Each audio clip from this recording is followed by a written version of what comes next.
Can you read that again? What? Wait, what? Oh, sure. This is from who? This is from Joseph Fielding Smith. He was the president in the 1970s. He said, "The Lord is not restricted in giving invitations to other creations, so you need not be surprised if some visitors from some other worlds do visit this one."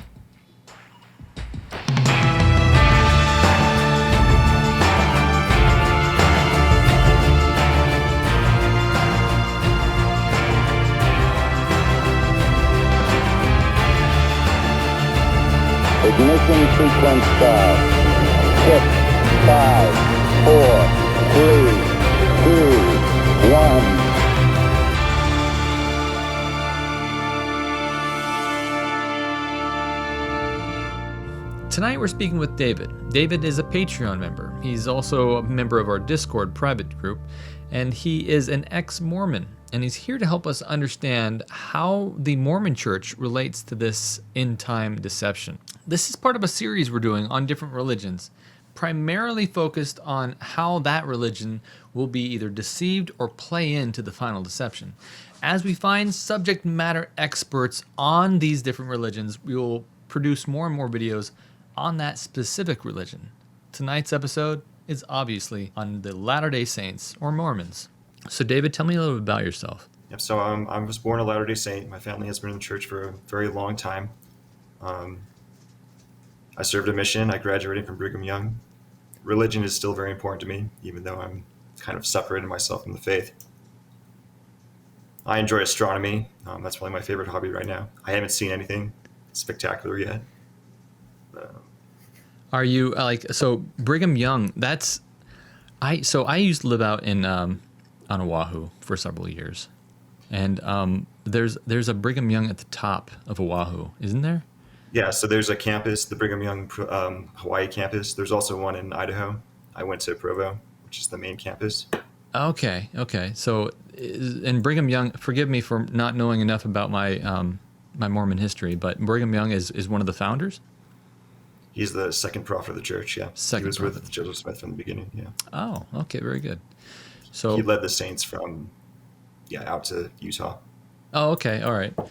So break it down to us very, I guess, as if you were talking to someone that doesn't understand all of everything that's going on in the Mormon church, because that would be me. I'm going to ask you a lot of questions, but primarily what I'm very curious about is what Mormon theology is on this UFO topic, what the deceptions might be, how the Mormon church might play into Bible prophecy, or how it might be deceived by it, or how it might aid it, or anything like that.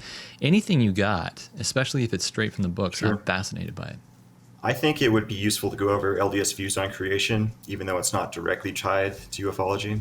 Mm-hmm. Would that be all right? Absolutely. Let's do it. Sure. So I think Mormons can say with a straight face that we believe that God is the creator.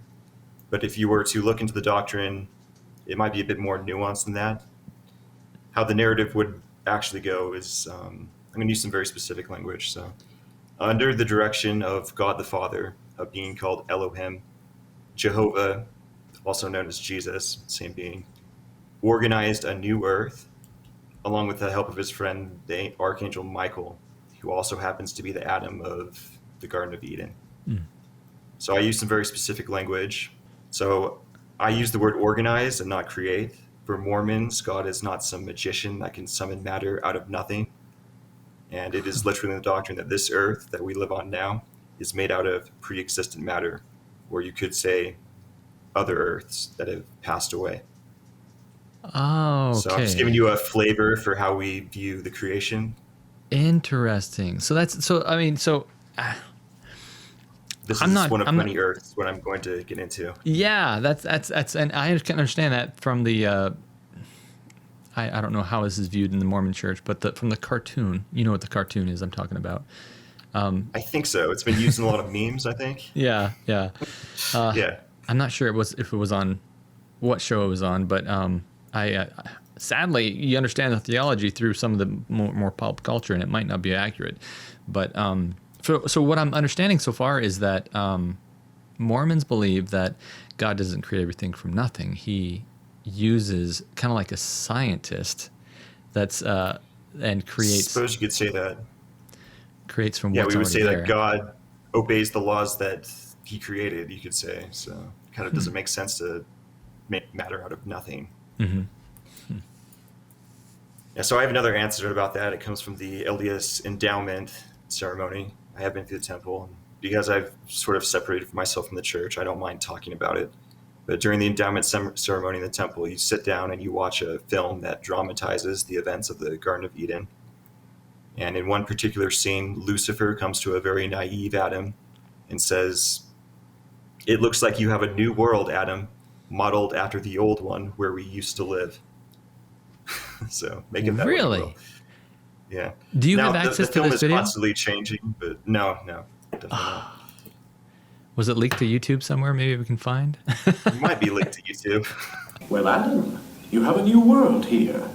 A new world? Yes, a new world. Patterned after the old one where we used to live. I know nothing about any other world.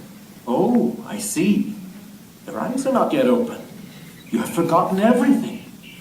You must eat some of the fruit of that tree. So I'm just setting up like a flavor of how Mormons view the universe. And I think we could talk about this doctrine that I'm calling worlds without end. I actually was surprised to learn that in the book of Hebrews, or not book of Hebrews, the epistle of Hebrews, that it's actually mentioned a little bit. It's talked about how, I'll just read it, hath in these last days spoken unto us by his Son, whom he hath appointed heir of all things, by whom also he made the worlds, as in plural. So I guess it's a little bit in the New Testament as it is now, but Plural. I understand some Christians might read that and be like, oh, worlds, like planets, like Jupiter.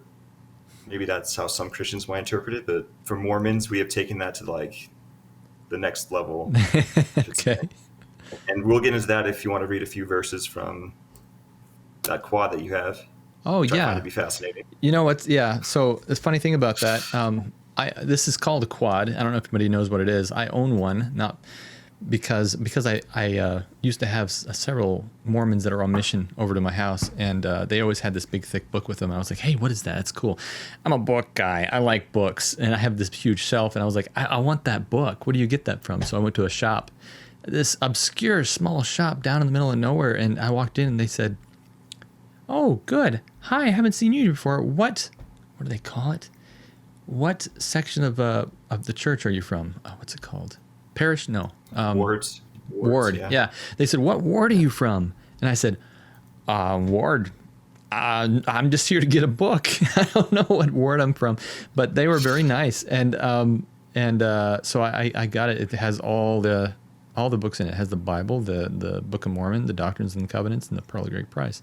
I'm not LDS, and I didn't grow up in the LDS church, and I'm still not. But I found it interesting because what I wanted to do was, if they looked up something that I thought was interesting, I wanted to look it up too and find it. Not only that, I had my own agenda, and so I had all these tabs made because there was something in there that is beyond the scope of this talk that was not in the beliefs of the LDS church, that was in my own personal beliefs, and I could prove it from the quad.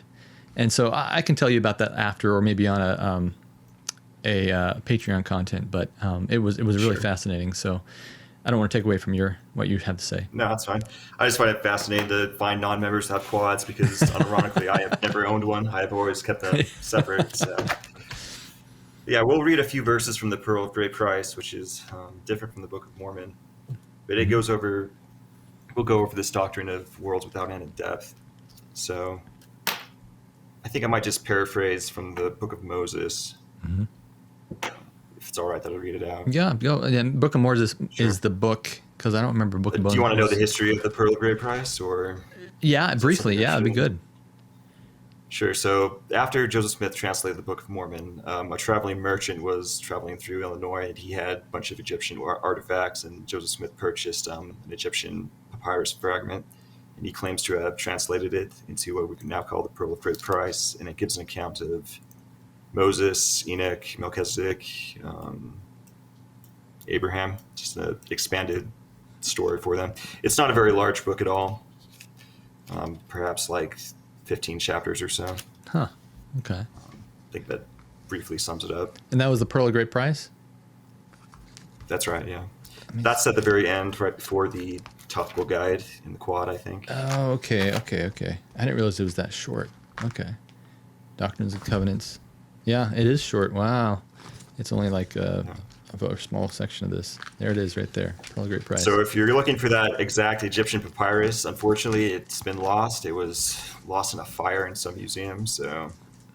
Really? There's nowhere to know what it actually said, but... Anyway, I'm going to share this verse. It says, "The Lord God said unto Moses, For mine own purposes have I made these things. Here is wisdom, and it remaineth in me. And worlds without number have I created. And I also created them for mine own purpose. But only on account of this earth and the inhabitants thereof give I unto you. For behold, there are many worlds that have passed away by the word of my power, and there are many that now stand, and are innumerable unto man. But all things are numbered unto me, for they are mine, and I know them." For those of you interested, that's Moses chapter 1, verse 26 to 35, essentially. I paraphrased it down a bit. And then I have another example from this. It's from the book of Abraham. And so while Abraham is in Egypt, an angel comes to Abraham and teaches him about the heavens, and specifically talks about the dwelling place of God, which is nearest a star called Kolob. And I read somewhere else, one president of the church mentioned that he thought that the earth was formed in the sphere of influence of Kolob, and then when Lucifer rebelled, I guess the earth was ejected to where it is now, far away from Kolob. Okay. I'm probably not doing that justice. I don't have that quote in front of me, but these things, this is like esoteric doctrine. This isn't something you would hear at church on Sunday, just me searching through the doctrine. And then the last example I have comes from Moses chapter 7, and this deals with Enoch. I think this one is worth reading because it'll segue into something else I'd like to talk about. This is Moses chapter 7, verse 29 to 30. "And Enoch said unto the Lord, How is it that thou canst weep, seeing thou art holy, and from all eternity to all eternity? And were it possible that man could number the particles of the earth, yea, millions of earths like this, it would not be a beginning to the number of thy creations, and thy curtains are stretched out still, and yet thou art there, and thy bosom is there. And also thou art just, thou art merciful and kind forever, and thou hast taken Zion to thine own bosom." So I hope I'm just justifying my claim that Mormons believe that there are many earths like this one, that this earth is not unique in any way. Well, we do say it's unique in the fact that it's the most wicked of all of God's creations, in the sense that we have put the Messiah to death. I suppose we could make that argument. But and so the purpose of that is, I guess that's the beginning of it. And the second part of it is basically they believe that someday we will inherit our own earth, right? We will lord over it, or as a god, I guess. We do believe in the exaltation. Well, I shouldn't say we. Mormons do believe in the exaltation of man, in the sense that you can become like God one day. And it would make sense that you would have your own creations and such. But wow.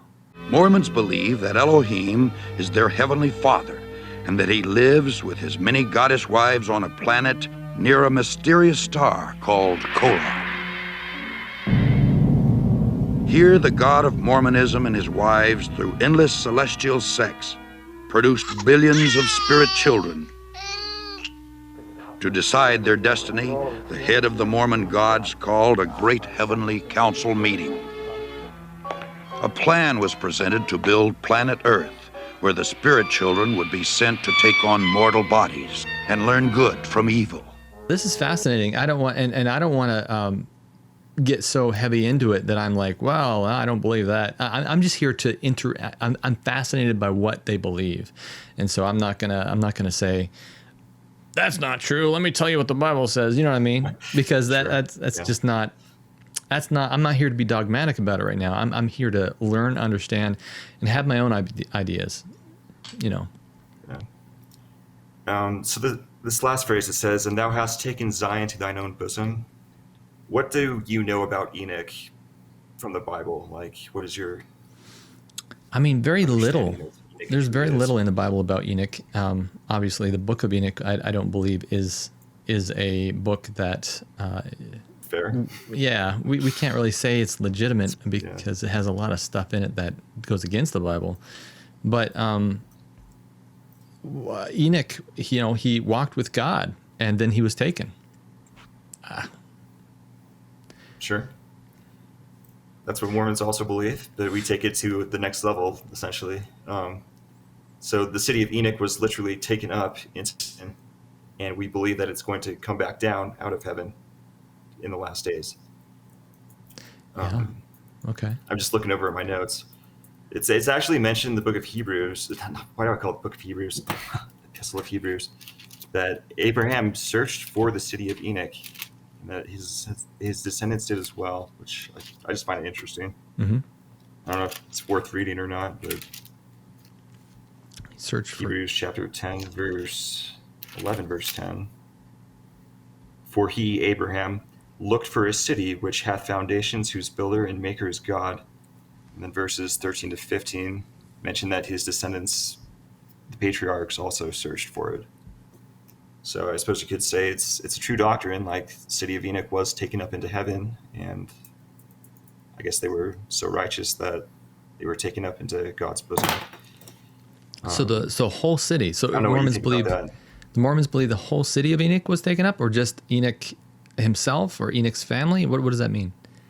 The entire city. Oh wow, I don't know if that's the first time I've not heard in line that. with regular Christianity. It's the first time. Okay. No, I've never heard that before. Fascinating. Yeah, so we call it Zion. We call it the New Jerusalem. It has a lot of names. But this phenomenon of God taking up groups of people isn't unique to just Enoch. We also believe it happened to Melchizedek and his people. Oh wow. And for that, I would cite the Joseph Smith translation of Genesis.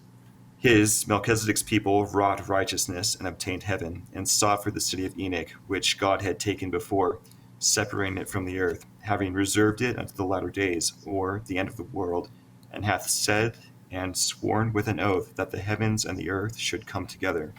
So Mormons literally believe that these people are going to return to the earth the last day.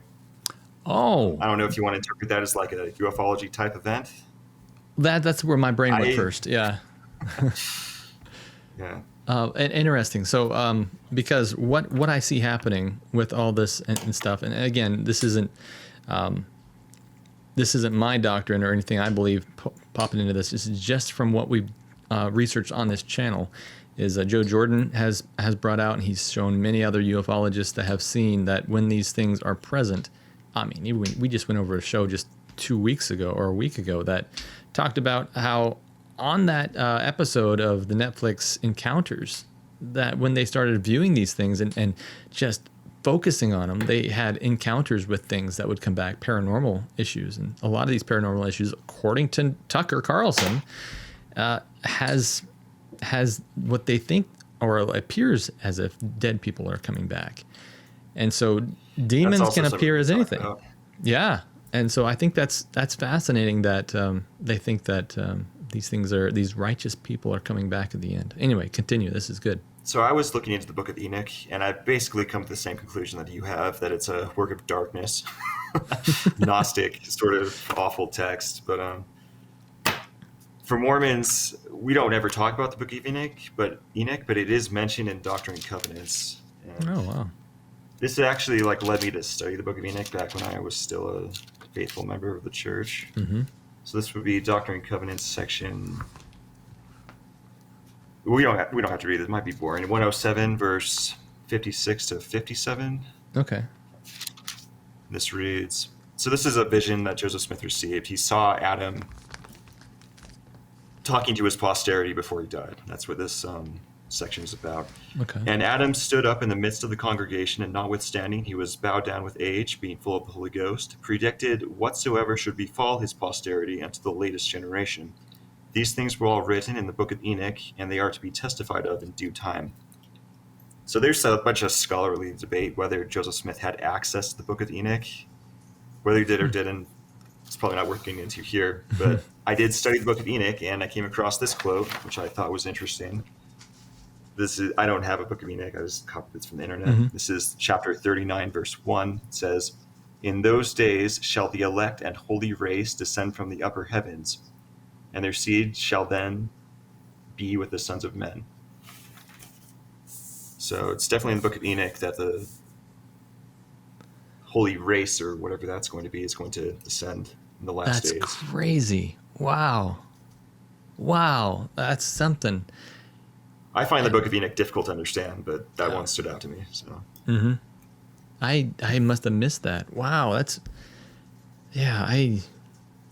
there's a huge battle over the mind on this, and what people understand about this and what they believe is going to greatly influence which side they're going to be taking. That's fascinating. I know we're not talking about your faith, but I saw Yeah. that quote from Ellen G. White. It sort of sounds similar to this. I don't know what you make of that. Which one was that? The one on... It says she heard a voice from Orion at the open space and saw the heavenly city or something. I'm misquoting horribly. Forgive me, but yeah. It's a big mystery in the church. I mean, we talk about that a little bit. The Orion quote, and that's what was so fascinating to me when we pulled that out of the occult, and the occult was saying that, the Orion. Are we talking about the Orion constellation, or like the nebula, or what exactly? I'll have to pull it up to know exactly. We're going to do a whole video on just what Adventists believe, as this one is about what Mormons believe about it. And I'm gonna dig that out, because it's a really interesting quote, especially since we found more legitimacy behind it, because it's only mentioned once, and it's like, where'd that come from, But well, Abraham was shown the heavens, and he was shown where God supposedly lives, in that place called Kolob. I wonder if that's Orion. I guess we'll find out. I guess I don't know. I love looking at the Orion Nebula. Like, I'm an amateur astronomer, so it's one of the things I like to look at. Maybe I'll see something one day. Who knows? I often wonder if that's where all these Catholic telescopes, the Lucifer telescope, I wonder if that's where they're pointing up there. I mean, if the occult is saying, hey, we know that God's coming from the Orion area, and surely the Catholic Church is like, oh yeah, let's look over there. I mean, maybe they've been told something too. I don't. If you're wondering why do I think the cult and the Catholic Church are knowing the same thing, it's only because there was a huge toboggan of misinformation that came from the Catholic Church in the very beginning, called the Dark Ages, and that's where Luther stood up and he had his big thing, and Waldensians and everyone came out of that and became the Protestants, right? So it's I'm from that movement. I'm not too thrilled with the Catholic Church and what they did, and killing everyone over not being able to, or having a Bible in their house. And so I don't trust anything they say. Okay, rant over. I'll take my soapbox back, but I think it's important to say that if the cult believes it, I think the Catholic Church is keen on it too. So I guess I could talk about how I found Strange Normal. Sure. This is what really got me going. A family member came to me and presented me with the most strange interpretation of the doctrine. I couldn't believe it. And it has to do with the return of the lost tribes of Israel. Church is quite big on this, to be honest. We could read the 10th article of faith. I used to have it memorized, but it's been a while. It says, the articles of faith are pretty important in the church. We're taught to memorize them before we're baptized, so there was a time. But, all right, this reads, we believe in the literal gathering of Israel and in the restoration of the 10 tribes, that Zion, the New Jerusalem, will be built upon this, the American continent, that Christ will reign personally upon the earth, and that the earth will be renewed and receive its paradisiacal glory. This is fascinating, because the occultists believe that there will be a reign on earth that will be a peace on earth, an age of Aquarius. And so the Christian churches, just like I think you said Mormonism believes that there will be a time when there is peace on earth. 1,000 years of peace on earth, which my religion, Adventism, doesn't believe that. We go to heaven, and we stay in heaven. Yeah, you take it away. Yeah. For we believe at the start of 1,000 years, that's when Christ is going to physically come down and rule on earth as king for 1,000 years. And that's when the heavenly city, New Zion, Jerusalem, is going to come down. Fascinating. So it's a little bit different. And so it does, because so is that we also when believe in a form of the rapture, but like you're saying, we don't call it the rapture. But yeah. Yeah. What you're saying? So have you met Jesus in the 1,000 years, or do you meet him at the end of the 1,000 years? He lives physically on the earth and reigns as king. There's a lot of ufology that believes that there will be it's the New Age, actually, that believes there will be a period of peace on Earth that needs to Right, happen. 1,000 years of peace, and then Satan will be loosed at the end of that 1,000-year period. Age of Aquarius, that's what it's called. So I've heard of this as well. Yeah, not in Adventist theology, but it's in, this is just cultist stuff. Yeah. Yeah, and so I think that's worth mentioning. You mind if I put that in there? We're us talking about this right now. Yeah, sure. So it's in the church. We believe that the lost tribes of Israel are going to return. But the way in which this family member presented it to me, it sounded like they were going to show up on giant battle stars and like burn the wicked with fire. Wow. I know it's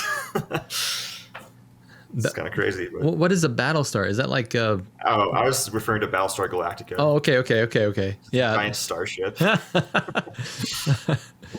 Wow. So I started looking into this, and it kind of checks out. I go over the verses that I found that are relevant. All right, show me. Yeah. This one comes from Apocrypha, the second book of Ezra. We don't typically use the Apocrypha in the church, but I think this is kind of where it originates from. Joseph Smith was told like it wasn't worth his time to translate the Apocrypha, but it's not worthless either. So this is 2nd Ezra chapter 13, and it's verses 40 to 46, but I'm not going to read all of them. Start with verse 41. But they took this counsel among themselves, that they would leave the multitude of the heathen and go forth into a further country, where never mankind dwelt, that they might there keep the statutes which they never kept in their own land. For through that country there was a great way to go, namely 1.5 years, and the same region is called Azareth. So I find that fascinating that this apocryphal book says that the Lord took them to a, quote, place where never mankind dwelt. And as far as I know, people have lived pretty much everywhere on the entire globe. So it's kind of a strange way to put it that way. I guess you could say that Siberia is a wasteland and no one lives there, but... So was this during creation? I mean, what does it say in there? Is it saying during creation, or does it say sometime after creation? That's talking about the scattering of the lost tribes after the Assyrians came I in. see. Okay. So they were scattered, and then they went into the north countries, or whatever the 2nd Ezra says. But I suppose if you want to be ufology about it, you could interpret that as in the Lord has taken them to another planet, as probably to where the city of Enoch and the people of Melchizedek now dwell. Okay. And that's Apocrypha. Interesting. That's the Apocrypha, yeah. In our church, there's writings that say the at the end of time, the Apocrypha, we will understand the purpose of it, or something like that. And so I don't think anybody really understands why it said that. But right now, the purpose of it is not to be in the Bible. So I'm not sure if it's beyond that or not, but we'll see. So I've got some more stuff about these lost tribes returning. So what puzzled me about this family member who told me that they were going to come and destroy the wicked with fire is like, where do you derive that from? I'm getting ahead of myself, but in the Bible dictionary, in your quad, we don't need to read it, but it says that when the lost tribes return, their return is going to be so spectacular and marvelous that it will rival the exodus of the children of Egypt the children of Israel coming out of Egypt. Wow. So they're going to be accompanied with these kinds of signs and wonders in the sky. That is officially part of the doctrine. And in Doctrine and Covenant says that, I think this is worth reading. This is 133 verses 26 to, we're not going to read all of them. So, and they who are in the north country, so talking about these lost tribes of Israel, shall come in remembrance before the Lord, and their prophets shall hear his voice, and they shall no longer stay themselves. And an highway shall be cast up out of the midst of the great deep. Their enemies shall become a prey unto them. Interpret that great deep. I guess conservative members of the church might say, oh, they're going to come out of the ocean, I guess. Or you could interpret the great deep as in the open space that Ellen G. White was talking about, perhaps the great deep of outer space or whatever. Great deep. And then I have that verse that says their enemies shall become a prey unto them. But that wasn't quite it. Like, where do you drive this? You're going to destroy your enemies with fire. And I couldn't find it for the longest time, but I finally did. And it comes from the Joseph Smith history account. And so this is when Joseph Smith was like 16. The angel Moroni came to him in visions and quoted scripture to him, such. And one of them was coming from Malachi chapter 4. After telling me these things, he, Moroni, commenced quoting the prophecies of the Old Testament. He first quoted part of the 3rd chapter of Malachi and also quoted the 4th or last chapter of the same prophecy, though it was with a little variation from the way it reads in our Bibles. Instead of quoting the first verse as it reads in our books, he quoted it thus. For behold, the day cometh that shall burn as an oven, and all the proud, yea, and all that do wickedly shall burn as stubble. For they that come shall burn them, saith the Lord of hosts, that it shall leave them neither root nor branch. So there's a slight change. Yeah, like the whole first Catch section. it? I don't know. Oh, well, that was just him reporting that the angel told him the verse, and it was slightly different. Oh, the whole okay. So the second part, they said they burnt them instead of burnt them up. Is that it? Okay. That's not what I caught. So it says, for they that come shall burn them. I think in the Malachi chapter 4, it just says, the day shall come. Yeah, you're right. For behold, the day shall come that shall burn as an oven. See, this one says, for they that come. Who's coming? The people of Enoch, maybe? The lost tribes of Israel. Maybe it's the people of Melchizedek. So it's in Mormon theology that they that come are going to destroy the wicked with fire. I just thought that was fascinating. Like, I never looked this deep into it before. And so we sort of believe that when Christ comes, he's going to destroy the wicked, right? Yeah. And so by the his glory, his brightness, they are burnt and destroyed. Is that what Paul says? I think so. I believe so. Yeah. But it's interesting because the only reason I picked up on the burnt them up part is because you can be burned, but then you can be burned up, like destroyed completely. So I thought that was interesting. But yeah, no, that's so they that come, they're the righteous, apparently, that are coming back in Mormon theology. I'm interpreting it as the lost tribes or the city of Enoch, or the people of Melchizedek. Yeah. Interesting. So they believe the lost tribes are coming back. Okay, fascinating. And then there's a quote in the Book of Mormon that says, like, no weapon's going to prevail against them. So if you want to be like a sci-fi sort of person, like, oh, they're coming back with like advanced weaponry, and they're I don't know. Oh, I remember that in the Bible somewhere. Let me see where I can find that real quick. There's Isaiah 54. There. No weapon formed against you shall prosper. Every tongue which riseth against you in judgment you shall condemn. This is the heritage of the servants of the Lord, and their righteousness is from me. Is that the same thing as what they were saying? Or is it different? Second Nephi sometimes quotes Isaiah, so maybe it is the same. Oh, interesting. Well, I have this verse from Isaiah 13 that says, 13:3-6. I have commanded my sanctified ones, and I have also called my mighty ones for mine anger, even them that rejoice in my highness. The noise of a multitude in the mountains, like that of a great people, a tumultuous noise of the kingdoms, of a nation gathered together. The Lord of hosts mustereth the hosts of the battle. They come from a far country, even from the end of heaven, even the Lord, and the weapons of his indignation to destroy the whole land. I do accept Isaiah as true, so Yeah. I just find it interesting. Yeah, Jesus quoted from Isaiah quite a bit. So in the church, we do baptism for the dead. Are you familiar with this? I have heard of that. Out of that one It is verse in the New Testament. It is, yeah. It's mentioned by Paul in 2 Corinthians chapter 15, I think. So it is a typical practice to do genealogical work in the church, to find names of your ancestors, take them to the temple, and do the work for them there. You'll literally be baptized on their behalf. And it is not uncommon in the church to hear stories about seeing visions, I guess, of these people. They will come to you and thank you for doing their work. Really? I wouldn't say it's uncommon. You can interpret that. I know what you would say about that. I am inclined to agree, even. So. Yeah, we did a whole video on that. I'm if you haven't seen it, I'll put a little clip probably up here. But it's the dead coming back to you is a dangerous thing because you don't know if they are. Well, I personally believe you do know that they are not who you think they are, because the Bible's very clear. The entire founding of the church is based upon dead prophets appearing to the prophet Joseph Smith, Peter, Really? James, John, Aaron, Elijah. All of these figures apparently appeared to Joseph Smith. So I thought it was like he found gold tablets somewhere and hid them. And that's right. And another prophet called Moroni, who lived on this continent, appeared to him.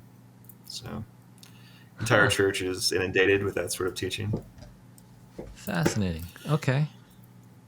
And there's one, I don't know if it's a common story, but one president of the church, I'm not sure who it was. I knew it occurred in the St. George Temple. He reported praying or meditating in the temple, and the founders of this country, like George Washington, like appeared to him and asked him, "Why haven't you done the work for us?" Because in the church, we revere the Constitution as like a near sacred document. We say that without the religious freedom provided by the Constitution, the church would have never had room to grow, basically. And so in this story, like this president of the church did the work for the founding fathers in the temple after he saw a vision of them. What? Make of that what you will. Yeah. I can't remember which president it was, but it was one of the earlier ones, probably. So I do have some other quotes about the lost tribes returning. They're not very long, but this comes from the diaries of Wilford Woodruff, and he was the fourth president of the church, so not too far separate from Joseph Smith. He said, President Young said that he heard Joseph Smith say that the 10 tribes of Israel were on a portion of land separated from this earth. And then from another portion it says, the evening was spent in conversing upon the subject of the 10 tribes in the North Country. A portion of the North Country containing the 10 tribes may be separated from the earth. Orson Hyde and others believe that they would soon return. I'm just reading some quotes. Yeah, no, that's it kind of fascinating. sounds like they're not on this earth, so they must be on another earth. And that fits well into the doctrine because we believe in worlds without end, essentially. What does that mean? You said that a few times. I don't understand what the meaning of world without end is. I've heard it many times, but I think we have the same definition of it. So I'm that's why I'm inquiring. Since I would say God is eternal, his creations are eternal. There have been worlds before ours, and there will be worlds after ours. That's sort of what I mean. Okay. And then all of those quotes that we read earlier about Enoch and Moses and Abraham being told about the infinite vastness of the universe, I guess you could say. There was one last quote that I have written down. This comes much closer to our time. So in the 1970s, Joseph Fielding Smith, he said, the Lord is not restricted in giving invitations to other creations, so you need not be surprised if some visitors from other worlds do visit this one. What? Can you read that again? What? Wait, what? Oh, sure. This is from who? This is from Joseph Fielding Smith. He was the president in the 1970s. He said, the Lord is not restricted in giving invitations to other creations, so you need not be surprised if some visitors from some other worlds do visit this one. Does he give any context or anything after that? That's quite a quote. That's just the quote that I have. I can see where it's located. I just wrote down the quote. That is Answers to Gospel Questions, Volume 3, page 211. If we want to look into that further. Joseph Fielding Smith. Is that something that's taught in church, or is that something that's just? It's just a quote that I found. And was that that specific one? Was it in a random book? I mean, how connected and how much legitimacy or authority does Joseph Fielding Smith? I mean, after all, he is a namesake of Joseph Smith. He's the president of the church. He was the president of the church in 1970. Yeah. So he does have a lot of. Wow. Okay. So he's just like, hey, if aliens come and things happen like that, not worried about it. Maybe. So I don't have the notebook in front of me where I wrote down this quote, but Joseph Smith promised Orson Hyde that after he died, he would go and preach the gospel to people on other planets. That probably doesn't do the quote justice, but that's what it said. But Doctrine and Covenants says that any angel who appears to a person on this planet has to have once lived on this world. So it might sound like a contradiction, but I don't think it quite is. Okay, have to once lived in this world. Wait, I'm confused because Mormon theology says that everyone is in kind of a spirit form until they are born, right? There's like spirit children. True, yeah. And so how... I believe in a premortal existence, yeah. Let me think here. So, for example, Peter, James, and John, they lived on this earth, and so they can appear to present prophets because they once lived on this earth. Oh, that's what that's saying. Okay, so in other words, once you die, you can start appearing to people, but if you haven't lived in mortal form, according to Mormon theology, you can't appear to people in spirit form. That's part of it. What it's also saying is that the inhabitants of other planets, they can't appear to people on this planet in visions. Or I'm fascinated by this, and I'm so glad you were in the team here because this is really adds to the knowledge base of what's going on here, because I think there's a huge collage of beliefs that I'm just challenged to see how in the world the deception's going to reign over all of them. Because if everyone's going to come together as it appears everything is at the end in one uniformed how can it be done? Attack. How can it be That occupies my mind. You got Islam on one side that goes to church on Fridays, Adventist Saturdays, Jewish Saturdays. You got the rest of the church Sundays, and then they have a barrage of different beliefs that encompass. I mean, just a series where we're going to talk about all the different, at least 4 of them, different beliefs. Jehovah's Witness, Adventist, Mormon, Baptist, Methodist, different things like that. How does everyone come together and at least a portion of them, because there is a great multitude that enter heaven, but at least the majority. I mean, after all, Jesus said while he was on earth, who is God, why in the world, he said, what broad is the way that leads to destruction. So we're going to have a lot of people that are going to be deceived by this. Don't be deceived, he said. So I think it's what the question I really want to answer is, how is it that we're going to get so many different belief systems on the same page at the same time? It just seems like I have lots of thoughts, but probably not for this, episode. So, yeah, I mean that's essentially what I'm answering in this is, wow, what do Mormons believe about this, and how could they be deceived? And I see it. I see it because if you believe that there's something coming down and it's going to teach you the truth from what you think is heaven, and it's not, it's going to confuse a lot of people. I mean, that's Revelation 16 in a nutshell. They come to the leaders and to the whole world to spread lies. 3 frogs. Anyway, I'm preaching, but you understand what I'm saying. So I think it's interesting that we were seeing this happen right now. What's ironic is I do believe Joseph Smith saw and heard what he saw, and that everything that happened to him indeed actually happened. So I do too. I believe. I don't want this to come off. I think the foundings of the LDS Church are so miraculous that it has to play a part in this deception. Mm-hmm. Whether it's like a mass conversion event or something, it's just, I don't know. Yeah. And what I like to do is I like to take in all these different ideas, and then I take them and I'm like, okay, that's interesting. I'm going to compartmentalize, pack that up, and I'll store it in the back of my head on the corner and in the back wall there somewhere. And I'm going to pull it out if I find something that kind of connects to that. And it might be a crazy belief. It might be, there are some, I mean, it might not be religious at all. It might be talking about the Twin Towers and how they fell and who did that and what's going on. You know what I mean? World Trade Center 7. Yeah, yeah, WT, yeah, exactly.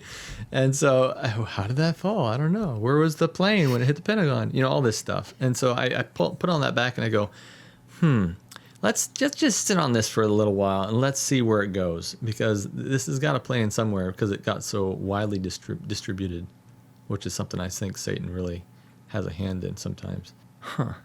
I think there's a lot more that we can probably pick out of this. We might have to do this again sometime. I'm sure there is.